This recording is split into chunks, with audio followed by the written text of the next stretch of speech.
మాతృదేవోభవ. ఒడిలో కూర్చునియుండ నీవు మమతాయోగము పాటించి ప్రేముడిమై దేహమునెల్ల తాకునప్పుడు ఏమో గాఢ సంరక్షలో గుడిలో దీపము ఓలెనుంటిని. ఇప్పుడీ క్రూర ప్రపంచంబులో అడుగుల్ మోపుటకే భయం బగునే. అమ్మా ఎట్లుగా పాడెదో, అమ్మా ఎట్లుగా పాడెదో.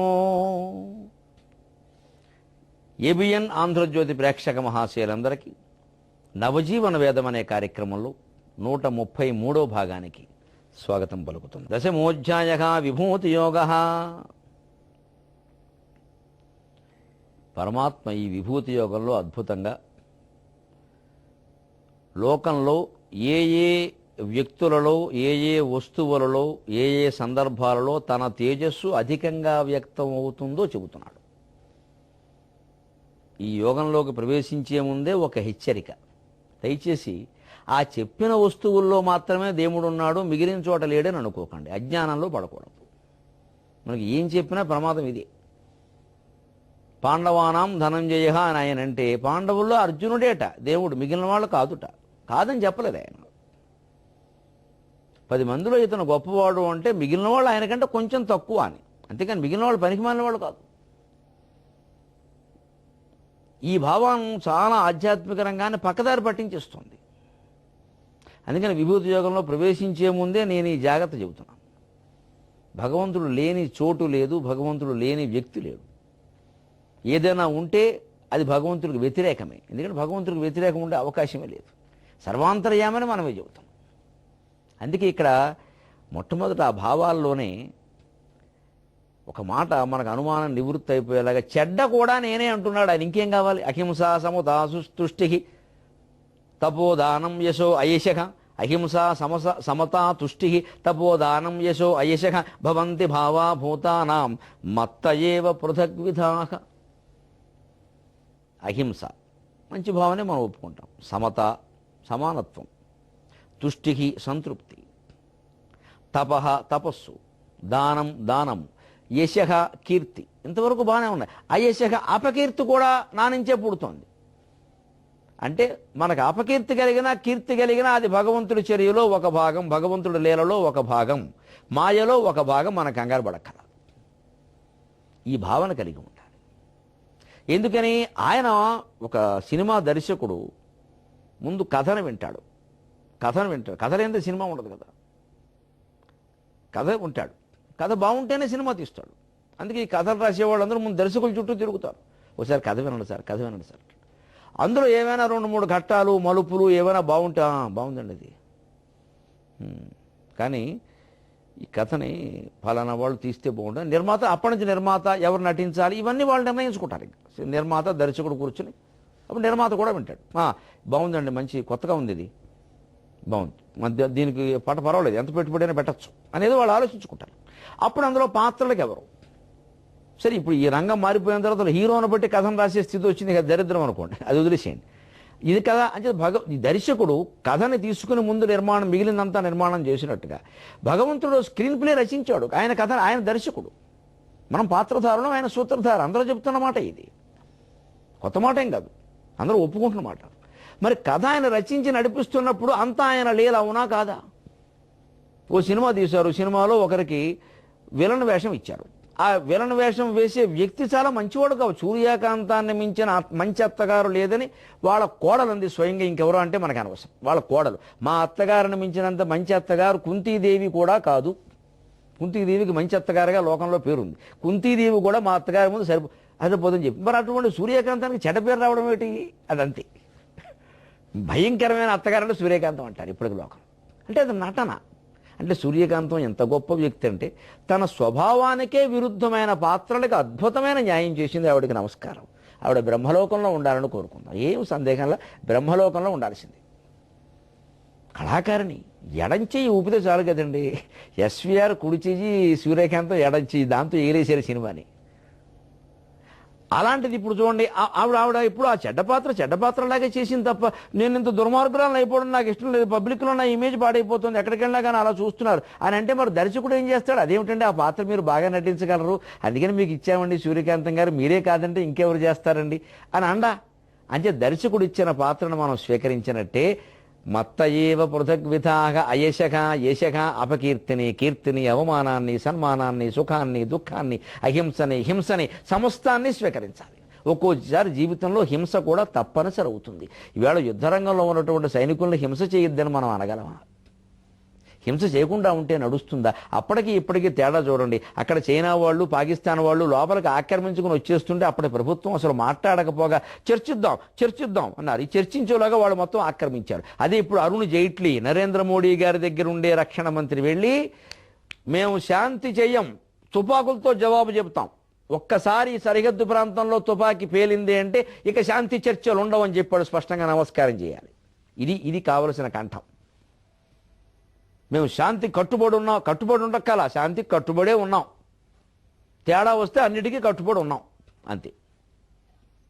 ఈ మాట ఉండాలి శత్రువుకి. అప్పుడు వాడు వెంటనే ఇప్పుడు చూడండి, మీకు ఆశ్చర్యకరంగా 10 రోజులు ఒక 2-3 నెలల బట్టి వచ్చిన పత్రికల వార్తలు చూడండి, పాకిస్తాన్ వాళ్ళు ముందుకు వస్తున్నారు ఇప్పుడు సంధికి శాంతికి. ఎందుకంటే భయపడిపోయారు. ఇండియా దెబ్బ ఏమిటో వాళ్ళకి తెలుసు. ఈ దెబ్బ ఇదివరకు మాట్లాడడానికి జంకారు వీళ్ళు. మన మనస్సులోనే జంకుంటే వాళ్ళు ఎందుకు లొంగుతారండి? ఇంతే, ఎందుకంటే ఇలా ఇది అర్థమైతే అన్నీ అర్థమవుతాయి. అంచేది హింస అహింస ఖచ్చితంగా అహింస పరమో ధర్మ అన్నాడు బుద్ధుడు. నన్ను మన్నించండి, ఏం జరిగిందండి? రాజ్యాల్లో సైనికులందరూ యుద్ధాలు మానేసేసి గుళ్ళు గీసుకుని చెప్పలించుకున్నారు. అశోకుడు సైతం. సత్యము ధర్మం మంచిదే, కానీ మహారాజు పరిపాలన మానేసి బౌద్ధ భిక్షు అవడం ఏంటండి? తప్పు కదా. మరి ఇంత గొప్ప బౌద్ధ మతాన్ని అనుసరించిన దేశాలు ఈవేళ థాయిలాండ్ ఉంది, ఫిలిప్పైన్స్ ఉంది, మరి ఎక్కడో అదే శ్రీలంక, అంతవరకు ఎంత దూరము పోనేలా జనాభా. శ్రీలంక పెద్ద దేశం. నేపాల్, చైనా కూడా ప్రధాన మతం బౌద్ధ మతమే. మరి చైనా ఎంత హింస చేస్తుంది? అంటే శ్రీలంక ఎంత హింస చేసి హింసావాదాన్ని ఎదుర్కొందుకు ఎంత హింస చేసింది, పసిపిల్లలను చంపిందే. మరి వీళ్ళ బౌద్ధం ఏమైంది? అంచేది అహింస అన్ని చోట్ల పనికిరాదు. సమత పరకాల అసమత అని చెప్పక్కల, సమత్వ భావం. ఒక్కోసారి అసమత కూడా తప్పదు, నిజమే. ఒక మానవులుగా మనం అందరం సమానమే. కానీ ప్రిన్సిపాలే, ప్యూనే. ప్యూను బాగా పనిచేసాడు అనుకోండి, ప్యూను భుజం నౌకరు భుజం చేసి బాగా పనిచేసేవా రంగారావు బ్రహ్మాండం, ఈ 10 రూపాయలు ఉన్నాయి అని జేబులో పెడితే బాగుంటుంది. కానీ కాలేజీకి ఫలితాలు బాగా వచ్చినప్పుడు ఈ రంగారావు అనేటువంటి నౌకరు ప్రిన్సిపాల్ దగ్గరికి వెళ్ళి ప్రిన్సిపాల్ భుజం మీద చేసి బాగా పనిచేసేవా ప్రిన్సిపాల్, నీ వల్ల రిజల్ట్ బాగా వచ్చింది, ఈ 10 రూపాయలు ఉన్నాయి అంటే కొంపలు అంటుకుపోవు. మరి సమానమే కదండి. సమానంగా వ్యవహరించకూడదు. భౌతికమైన అసమానత తప్పదు. ఆధ్యాత్మికమైన సమానత, మనోభావం మాత్రమే సమానం. భౌతికంగా సమానత్వం కుదరదు. అంటే అసమ, హింస అహింస, తుష్టి అసంతుష్టి. లోకంలో అసంతుష్టి కొంతమందిలో లేకపోతే వాళ్ళ పాత్ర వాళ్ళు చెయ్యరు, వాళ్ళ పనులు వాళ్ళు చెయ్యరు. మనం సంతృప్తిగా ఉంటున్నామా లేదా చూసుకోండి తప్ప లోకమంతా సంతృప్తిమయం కావాలి. లోకమంతా సంతృప్తిమయం అయిపోతే లోకం మూసుకుపోతుంది. ఒక అద్భుతమైన రహస్యంలోకి మనం వెడుతున్నాం. అహింస సమత తుష్టి తపోదానం యశో అయశక భవంతి భావా భూతానాం మత్త ఏవ పృథగ్విధాః. అహింస హింస, సమత అసమత, సమత భేదం, తుష్టి అసంతుష్టి, ఇవన్నీ మత్త ఏవ నా నుంచే అందరికీ ఈ భావాలు పుడుతున్నాయి. అంటే ప్రకృతి కూడా భగవంతుడు స్వరూపమే. ప్రకృతిం పురుషం చేవ విధ్యనాది ఉభావపి. ప్రకృతి పురుషుడు ఈ రెండు అనాదిగా ఉన్నవేనయ్యా, ఆ ప్రకృతి కూడా నా స్వరూపమే అని చెప్పాడు. అంటే ప్రకృతి పరంగా ఈ భేదాలన్నీ మనకు కలిగిస్తున్నాడు ఆయన. ఎవడు ఇందులో పడతాడో వాడు కొంచెం ఇబ్బందులు పడతాడు, పడకుండా ఉండొచ్చుగా, అందుకు భగవద్గీత ఉందిగా.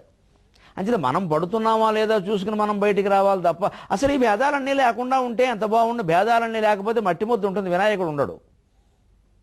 భేదం ఉండబట్టే వినాయకుడు బొమ్మ, శ్రీకృష్ణుడు బొమ్మ, ఆంజనేయ స్వామి బొమ్మ, తొండ ఉంటే ఓ బొమ్మ, తోకుంటే ఓ బొమ్మ, ఇన్ని వచ్చే ఇందులో ఆనందిస్తున్నాం. ఏ భేదం లేకపోతే మట్టి ముద్ద ఉంది. దేవుడు ఎక్కడున్నాడు, ఆరాధన ఎక్కడుంది, పూజ ఎక్కడుంది? అంచేది ఈ ద్వైతంలో అద్వైతాన్ని, ఈ భేదంలో సమానత్వాన్ని మనం చూడగలగాలి. ఇది భగవద్గీత. అలాగే తపస్సు చేసినా సరే, ఆ తపస్సు భంగమైనా సరే, మహత్తరమైన తపస్సు చేశాడు విశ్వామిత్రుడు, ఒక్కోసారి భంగమైంది కూడా. దానం చేసినా సరే, ప్రతిగ్రహం చేసినా సరే, పట్టుకున్నా సరే, యశక అపయశక, ఒక మనిషి కీర్తి వచ్చినా సరే అపకీర్తి వచ్చినా సరే. ఈ రెండు భగవత్ స్వరూపాలే. భగవంతుడు నాకు బహుశా ఈ అపకీర్తి రావడంలో బాగా వెలిగిపోతున్నాడు ఒక ఆయన, బాగా ప్రపంచంలో అందరూ, ఆయనకి ఏదో అపకీర్తి వచ్చి పోనీ ఇంకా కార్యక్రమాలు ఆగిపోయి అంతే కదా. అది గొప్ప సమయం. ఎందుకంటే కార్యక్రమాలు బాగా ముమ్మరంగా ఉన్నప్పుడు, మనం ప్రముఖుడుగా వెలుగొంది పోతున్నప్పుడు, అయ్యో భార్య పిల్లలతో గడిపే సమయం లేదే, ఓ పుస్తకం చదువుకుందామంటే లేదే, ఓ యాత్ర గడదామంటే లేదే అని బాధపడిన సందర్భాలు చాలా ఉంటాయి కదా. ఇప్పుడు భగవంతుడు మనకు అపకీర్తి ద్వారా ఏం చేశాడు, ఒరే ఒక ఏడాది పాటు ఇంట్లో కూర్చుని నీ పని నువ్వు చేసుకో, నేను చూసుకుంటా, ఆ అవకాశం ఇచ్చాడనమాట మనకి. కష్టముందునైన కమ్మగా సుఖపడనేర్వలయు బ్రతుకునోర్వలయు.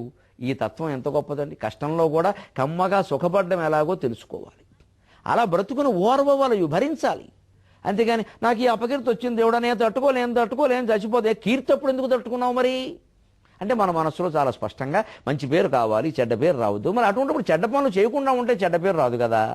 చేయకపోయినా వచ్చింది అనుకోండి, భగవంతుడు అసలు అలాంటిది సహించడు, వెంటనే చేసేస్తాడు ప్రతిక్రియ. ఎవరు మాయలోనో మనం పడ్డమో లేదో ఎవరో మనం లేని దాన్ని కల్పించడం, అవి వెంటనే బయటపడిపోతాయి. మీరు గమనించండి. అవి మనకి అనుకూలంగానే అన్ని ఆధారాలు దొరుకుతున్నాయి, వ్యతిరేకంగా ఆధారాలు దొరకట్లేదు అంటే మనం చేసాం ఆ పని, ఇంకెందుకు ఆ మాట. లోకాన్ని మోసం చేయగలం, అమ్మవారిని మోసం చేయలేం కదా. ఇది ఆలోచించుకుని అమ్మవారి కాళ్ళైనా పట్టుకోవాలమ్మా, తప్పైందమ్మా, పెద్ద స్థానంలో ఉన్నాను కదా, నేను ఏం చేసినా చెల్లుతుంది కదా అని చెప్పేదానికి వ్యతిరేకంగా ప్రవర్తించానమ్మా, చిన్నకూరానమ్మా, నీ బిడ్డనమ్మా, నన్ను కాపాడమ్మా అని అమ్మవారి పాదాల మీద పడితే నకదీదితి సంచిన్న మజ్జన తమో గుణ. నాకైతే ఒకసారి అనిపించి అమ్మవారితో నేనే సరదా కన్నాను, అమ్మా మన్మధుణ్ణి గెలవడం కోసం, మన్మధుణ్ణి శివుడే శివుడిని గెలుద్దామని మన్మధుడు గెలవలేక నీ పాదాలు ఆశ్రయించాడమ్మా. అప్పుడు నీ కటాక్షాన్ని పొంది శివుణ్ణి గెలిచాట. మేము ఆ మన్మధుణ్ణి గెలవాలన్నా నువ్వే దిక్కు కదా అన్నాను. శివుణ్ణి గెలవడానికి మన్మధుడికి నువ్వు దిక్కయ్యావమ్మా, మరి మా బతుకు మన్మధుడే ఎక్కువ, శివుడి దాకా మాకెందుకు. అందుకని మన్మధుడిని గెలవాలన్నా, మనస్సులో పుట్టే ఈ సరదా వాంఛలన్నీ గెలవాలన్నా, ఈ మనస్సుని గ్రహించుకుని ఉండాలన్నా నువ్వే దిక్కు కదమ్మా అని ఒక మాటలో చెప్పుకున్నాం. అలాగా భగవంతుడి దగ్గర మన బలహీనత కూడా మనం చెప్పేసుకుని, అమ్మా నన్ను కాపాడుతల్లి, నాకు ఈ బలహీనతలు ఉన్నాయి, నాకు ఈ ఇబ్బందులు ఉన్నాయి, నాకేదో బాగా డబ్బు సంపాదించాలని ఉంది, కానీ అక్రమంగా వద్దమ్మా, నన్ను ఇబ్బంది పెట్టకమ్మా అంటే సక్రమంగానే కోట్లు వచ్చి పడేలా చేస్తుంది ఆవిడ. ఈ సమర్పణ భావన మనకుంటే అది బాగుంటుంది. దానికోసం ఇక్కడ ఏమంటున్నాడు, అహింస సమస సమత తుష్టి తపో దానం యశో అయశక భవంతి భావా భూతానాం భావాక మత్త ఏవ పృథగ్విధాక భవంతి. నా నుండే అనేక రకాలుగా పుడుతున్నాయి. అంచేది ఇవన్నీ ఆయన నుంచి పుడుతున్నవే. ఆయన సృష్టించిన ఈ ప్రపంచంలో ఆయన ఏది ఎలా నడవాలో ఆయన రాసుకున్నాడు ఒక దర్శకుడుగా, ఆ ప్రకారం నడుస్తున్నాయి. అందుకని మనం శరణాగతి కూడా ఎలా పొందాలట, ఆ చమత్కారం దూర్జులు చెబుతున్నాడు. అందుకోండి మీరు అదృష్టవంతుడు. భవకేళీమది రామదంబున మహాపాపాత్ముడై స్వామి, భవకేళీమది రామదంబున మహాపాపాత్ముడై వీడు నన్ను విలోకింపడటంచు నేను నరకర్ణోరాశి పాలైన పట్టవు, నేను నరకర్ణోరాశి పాలైన పట్టవు. బాలుండొకవేళ ఆట సవితోడన్ నూతగూలంగ తండ్రి విచారింపకయుండునా, బాలుండొకవేళ ఆట సవితోడన్ నూతగూలంగ తండ్రి విచారింపకయుండునా. కటకట శ్రీకాళహ శ్రీకాళహస్తీశ్వర.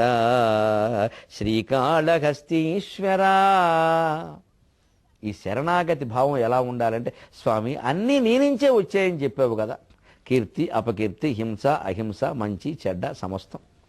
మరి నేను ఏదైనా వ్యామోహంలో పడిపోయినా, ధన వ్యామోహం కావచ్చు, స్త్రీ వ్యామోహం కావచ్చు, పదవీ వ్యామోహం కావచ్చు, ఏదైనా ప్రచార వ్యామోహం కావచ్చు. ఇవాళ అదొకటి తయారైంది కొత్త తద్దినం. అందరికీ ప్రచార వ్యామోహం పెరిగింది బాగా.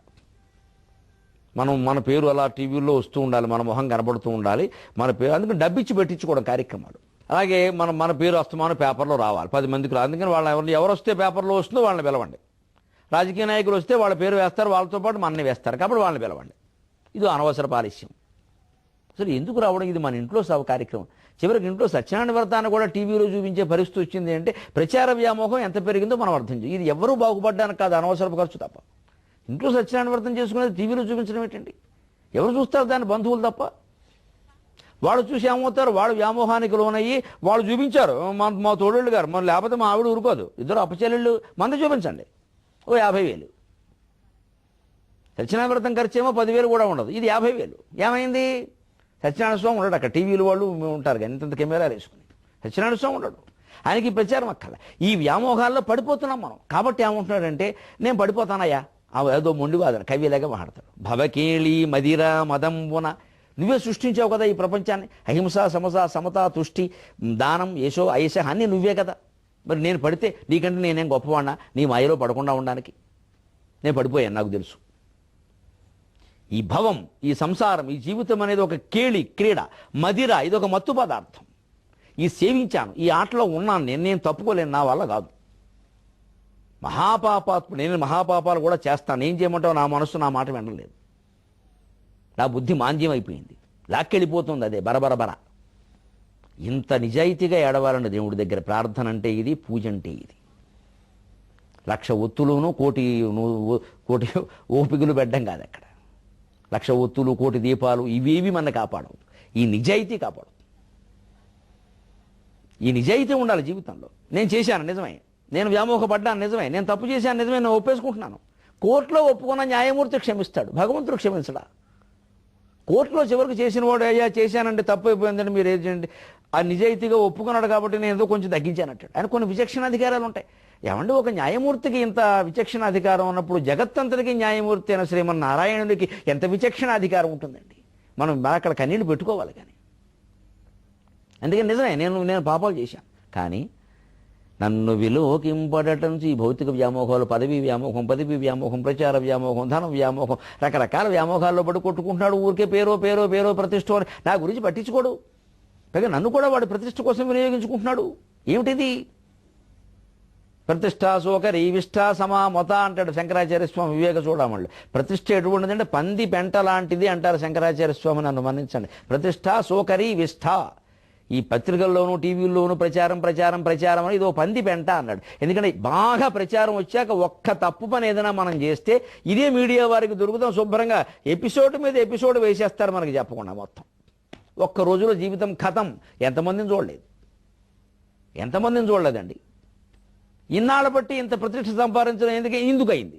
అంత ప్రతిష్ట లేకుండా ఉంటే బహుశా మన గురించి స్టోరీ వేసేవారు కదేమో. వీడెవడో అనామకుడు, వీడి గురించి వేస్తే మనకెందుకని. ఎందుకంటే లోకంలో జరిగే కథలన్నీ వేస్తారు, ప్రసిద్ధులుగా వేస్తారు. అంచేత ప్రసిద్ధికి రావడం ఒక పాపం కదా, ఒక బలహీనత. అంచేత నేను పడిపోయానయ్యా, నేను ఏదో చేస్తూనే ఉంటాను ఇలాగా. అందుకని నన్ను మన్నించు స్వామి, అందుకని నన్ను కాపాడద్దా అంటున్నాడు. నిన్ను చూడలేదు, వీడు నన్ను విలోకింపడటంచు అని నన్ను వదిలేయడం నీకు ధర్మమేనా అన్నాడు. ధర్మమా అని ఎలా కాపాడాలంటున్నాడో, ఎందుకు అనుబంధం గురించి చెబుతున్నాడు. భవకేళి మదిరా మదంబున మహాపాపాత్ముడై వీడు నన్ను విలోకింపడటంచు నేను నరకార్నో రాశి పాలైన పట్టవు బాలుండొకవేళ ఆటచవితోడన్నూతగూలంగా తండ్రి విచారింపకయుండునా కటకట శ్రీకాళహస్తీశ్వరా. ఈ జీవితం అనేటువంటి, ప్రపంచం అనేటువంటి మత్తు పదార్థాన్ని నేను సేవించి ఇందులో రకరకాల వ్యామోహాల్లో నేను పడిపోయి పాపాత్ముడిని అయిపోతే వీడు నన్ను స్మరించట్లేదు కాబట్టి వీడిని కాపాడను, నన్ను వదిలేస్తావా అని ఒక్క ఉదాహరణ చెబుతున్నాడు. శివుడు సైతం తప్పించుకోలేని ఉదాహరణ దేవుడితో ఇంత లౌక్యంగా మాట్లాడాలి. అటువంటి వాడిని దేవుడు కాపాడుతాడు. అయ్యి వీడి భాష బంగారంగానే, ఇదేం భాష రాని, తప్పదు. భాష అంత గొప్పది. ఏమంటున్నాడు ఆయన? నేను నరకార్నో రాశి పాలైన పట్టవు. నిజమేనయ్యా, ప్రచారంలో ఉన్నాను కదా, గొప్పవాడిని కదా, నేనేం చేసినా చెల్లుతుంది కదా, నేనేం చెబితే అది వేదం అనుకుంటున్నారు కదా, నేను తప్పు పని చేసేసా, నాకు ఇప్పుడు అప్రతిష్ఠ వచ్చింది, ఎవడూ నన్ను పిలిచి మాట్లాడాలా, నా మొహం చూడట్లా. కానీ స్వామి, నేను చిన్నపిల్లాన్ని, నన్ను నువ్వు కాపాడాల్సిన బాధ్యత లేదా? నరకార్నో రాశి పాలైన పట్టవు బాలుండొకవేళ ఆటచవితోడన్ నూతగూలంగా. ఓ చిన్నపిల్లాడు ఉంటాడయ్యా, వాడేదో ఆడుకుంటూ ఉంటాడు ఇంటి బయట. ఆడుకుంటూ సగం దవ్విన నుయ్యి ఉంటుంది, పొరపాటున అందులో పడతాడు. బోరుబావిలో పడిపోయిన వాళ్ళని ఎంతమందిని చూడలేదండి, ప్రాణాలు కోల్పోయిన వాళ్ళని. సగం దవ్విన నుయ్యి ఉంటుంది, అందులో పడతాడు. వాడు అక్కడి నుంచి అరిచే ఓపిక కూడా ఉండదు, లోపల పడిపోయాడు. వాడు అరిచిన అరుపు నూతులో గొంతుకులు అంటారు. బైరాగ్యారి కవిత ఎవరికీ వినపడడం లేదు అని తండ్రి దగ్గరుండి చూసుకుని పిల్లాడు కనపట్లేదు ఏమిటి, ఏమైపోయాడు అని వీళ్ళిద్దరూ పరిగెట్టరా, ఆ నూతులో ఉన్న పిల్లాడిని రక్షించరా, ఒరే నూతి దగ్గరికి వెళ్ళొద్దని చెప్పానా, నీ కర్మ నువ్వు అనుభవించరా అని వదిలేస్తారా? తల్లిదండ్రులు అలా వదిలేరు కదా, ఎలాగో అలా పిల్లాడిని కాపాడుకోవాలనుకుంటారు కదా.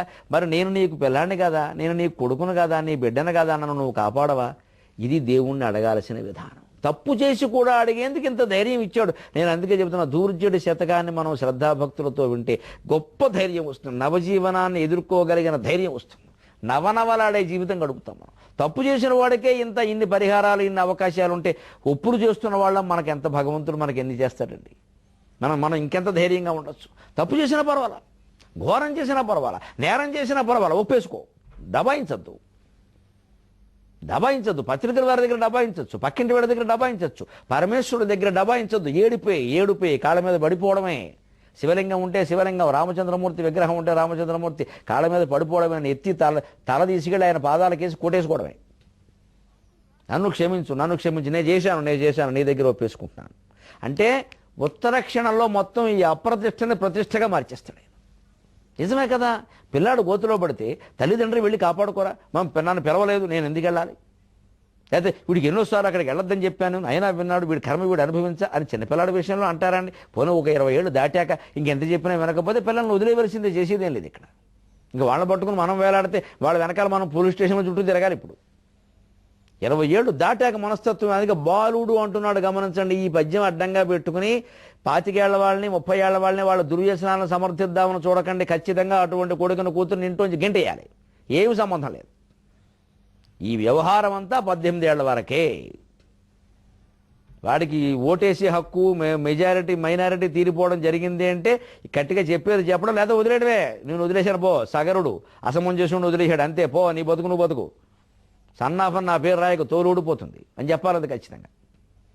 ఇంతగా ఎన్నేళ్ళు వచ్చినా తప్పదు కదండి. 40 ఏళ్ళు వచ్చినా మన నెత్తి మీద కూర్చుంటాడు. ఇంకా శుభ్రంగా రోజు సీసా పుచ్చుకుందుకు డబ్బులు ఇవ్వమంటాడు, ఇవ్వకూడదు. అది పనికిరాదు ఇక్కడ. దీన్ని అలా వాడుకోవద్దు దయచేసి. బాలుండొకవేళ అన్నాడు, అందుకే యువకుండొకవేళ అనలేదండి. చిన్నపిల్లలు అయితే, ఎందుకంటే వాళ్ళకి తెలియదు పాపం, వాళ్ళ వ్యామోహాలు వాళ్ళకి ఏం తెలుసు, వాళ్ళకి ప్రమాదం కూడా తెలియదు. అది చిన్నపిల్లాడు ఎవడన్నా గోతులో పడిపోతే తండ్రి వెళ్ళి రక్షిస్తాడు కదా. మరి ఆధ్యాత్మికంగా మనం అంతా చిన్నపిల్లలు, అది ఒప్పుకుందాం. మామూలు లౌకికంగా వయస్సులు ఉంటాయి కానీ ఆధ్యాత్మికమైన వయస్సు ఎవరు లెక్క పడతారండి? 70 ఏళ్ళ వాళ్ళు కూడా అజ్ఞానపు మాటలు మాట్లాడడం చూస్తున్నా అంటే చిన్నపిల్ల, ఇంకా తెలియలేదనమాట. తేలక, మా పశ్చిమ గోదావరిలో అంటారు, ఎందుకు పని చేయాలంటే తేలక అంటారు. తేలక అనమాట. అది తెలియక అనకుండా తేలక అంటారు.